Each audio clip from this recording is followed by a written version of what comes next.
যে রাসূল সাল্লাল্লাহু আলাইহি ওয়াসাল্লাম বলেছেন যে আল কোরআন হুজ্জাতুন লাকা আও আলাইকা। এই হাদিসটা যদি মনে রাখি আমাদের যথেষ্ট।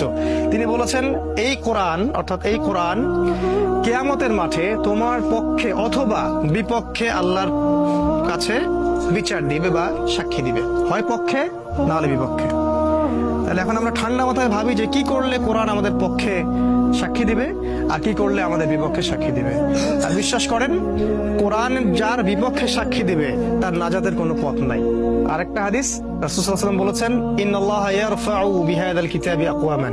আল্লাহ পাক বহু সম্প্রদায়কে এই বইয়ের দ্বারাই উন্নত করেন, মর্যাদা মণ্ডিত করেন। আর অসংখ্য সম্প্রদায়কে আল্লাহ পাক এই বই না মানার কারণেই অপদস্থ করেন। আল্লাহ পাক আমাদের সবাইকে কোরআনের কাছে ফিরে আসার তৌফিক দান করুন, আমাদেরকে এই ধারাবাহিকভাবে কোরআন শেখার আল্লাহ পাক তৌফিক দান করুন। আল্লাহ পাক কোরআনের মাধ্যমে আমাদের হায়াতের রিজিকে বারাকা দান করুন, আমাদেরকে দৃশ্য অদৃশ্যের সমস্ত বিপদ আপদ থেকে আল্লাহ পাক বাঁচিয়ে রাখুন, আমাদের বাচ্চা এবং নেক্সট প্রজন্মদেরকে